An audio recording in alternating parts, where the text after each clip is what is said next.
आपकी कच्ची मज़ारें थी और ये बिच्छन का तालाब था, जो नदी है ये बिच्छन का तालाब था। तो आपने नदी के किनारे खैमा लगाए थे और यहाँ पर आप ख्वाब में अलाउद्दीन खिलजी को बशारत किए, क्या तुम हमारी खानदान से ताल्लुक़ रखते तुम हिंदुस्तान की तरफ आओ, आपको बहुत।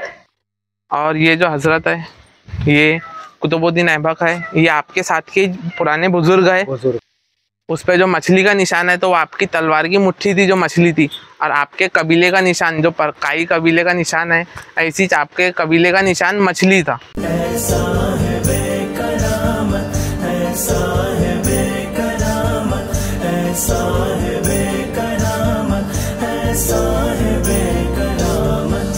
बिना सर के लड़ते रहे अल्लाह के ये वली। जी हाँ नाजरीन, जैसे कि मैंने आप लोगों को इसके पिछले एपिसोड में हज़रत दुल्ला रहमान शाह गाज़ी रहमतुल्लाह अलैह के दरबार की ज़ियारत करवाई और आपके करामात बताए।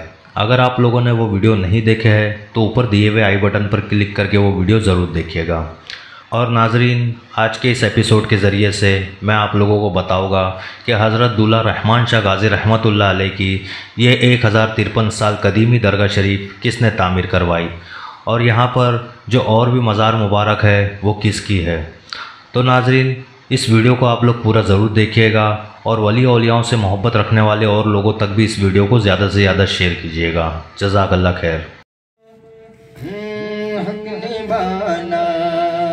हक निभाना मेरे हुसैन का है, हक निभाना मेरे हुसैन का है, हक निभाना मेरे हुसैन का है, हक निभाना मेरे हुसैन। फिर इसी आस्थाने में जिन्होंने दरबार की तामीर कराई थी अलाउद्दीन खिलजी,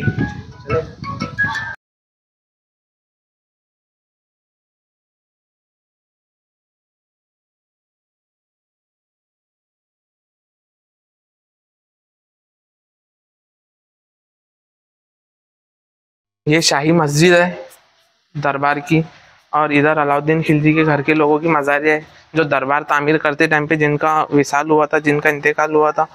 तो इस मकबरे में आपके साथ के लोग हैं।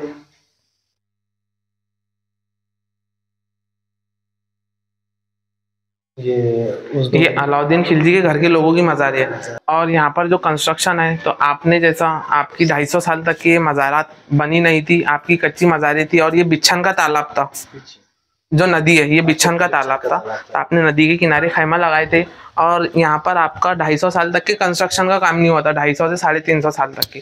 फिर आपकी मज़ारें जैसा पानी के तालाब से खसने वाली थी, तो फिर आपने ख्वाब में अलाउद्दीन खिलजी को बशारत किए, क्या तुम हमारी खानदान से ताल्लुक़ रखते तुम हिंदुस्तान की तरफ आओ, आपको बहुत मालो दौलत मिलेगा। फिर दूसरे दिन और ख्वाब दिखा अलाउद्दीन खिलजी को हजरत की तरफ से कि आप हिंदुस्तान की तरफ आओ, आपको यहाँ पर औलाद पैदा होंगी। फिर आपको तीसरे दिन ख्वाब दिखा कि आप हिंदुस्तान आओ, आपको बहुत सारा मालो दौलत मिलेगा। ऐसा करते हुए आपको अलाउद्दीन खिलजी को हजरत ने ख्वाब में 3 दिन तक की बशारत दी कि आप जैसे हिंदुस्तान की तरफ आओ और हमारे यहाँ पर आके तामीर करो। तो फिर अलाउद्दीन खिलजी ने यहाँ पर कूच करके अचलपुर शरीफ की तरफ आए और यहाँ पर आके हजरत के दरबार की और आपके रोज़े की तामीर की। तो आपके कंस्ट्रक्शन को 754 साल हो गए और अलाउद्दीन खिलजी की सब मुरादें पूरी हुई जो हजरत ने बताया था। अलाउद्दीन खिलजी को ख्वाब में बशारत हुई हजरत की तरफ से कि आप हिंदुस्तान की तरफ आओ, आपको बहुत मालो दौलत मिलेगा, आप हिंदुस्तान की तरफ आओ, आपकी हुकूमत आपकी 7 पुश्तें हिंदुस्तान पर हुकूमत करेंगी, आप हिंदुस्तान की तरफ आओ, आपको बहुत सारा मालो दौलत मिलेगा। तो आपने देखा कि अभी तक के जैसा जो मुग़ल सल्तनत रही और मुग़ल हुकूमत रही, तो ये 700 साल का जो आपने बशारत दी थी हजरत ने आज से 1053 साल पहले, तो वो पूरी हुई थी। ये आपकी सबसे बड़ी करामत है। ये आपके उस्ताद साहब का रोज़ा है, यहाँ पर आपके उस्ताद साहब है शम्स तबरेज़ बीबी मरियम, और ये शाही नौबत खाना है, शाही नकारा। हाँ, ये हजरत का अभी जो ये साल उर्स मुबारक गया वो 1053वां उर्स था। 11 रबीउल अव्वल 392 हिजरी को जो उर्स गया ये 1053वां उर्स था। हाँ, अब आने वाला जो उर्स रहेगा इंशाल्लाह वो 1054वां रहेगा।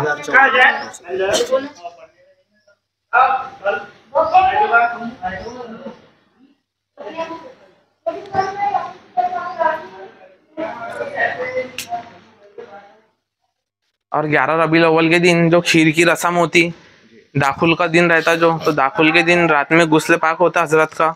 10 रबीउल अव्वल की रात में 11 का दिन निकलता, फिर 11 के दिन यहाँ पर लंगर पकता जो खीर बोलते हैं जिसे, तो यहाँ पर सब लोगों में अवाम में तकसीम होता। फिर 11 के दिन आपने जहाँ पर खैमा लगाए थे बैतुल शरीफ में, वहाँ पर एक दिन का उर्स रहता उमरी शरीफ में। और फिर 12 तारीख से जब नबी करीम सल्लल्लाहु अलैहि वसल्लम का मिलाद मनाया जाता, तो फिर उस दिन से आपका उर्स भी मनाया जाता।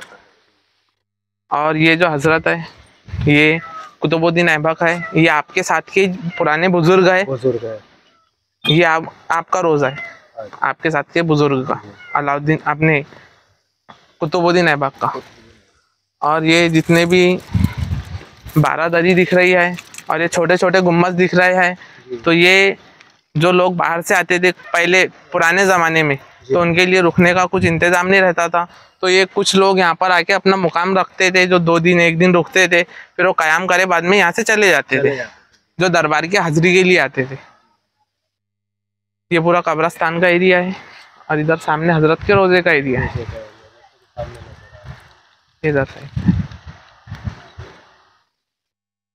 और ये जो परचम है ये हजरत का, उस पे जो मछली का निशान है, तो वो आपकी तलवार की मुट्ठी थी जो मछली थी, और आपके कबीले का निशान जो परकाई कबीले का निशान है, ऐसी आपके कबीले का निशान मछली था।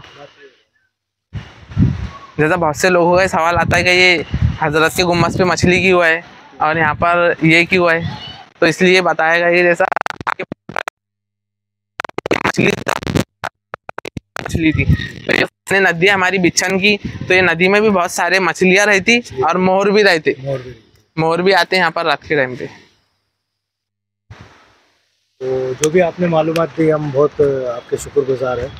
जज़ाकल्लाह खैर।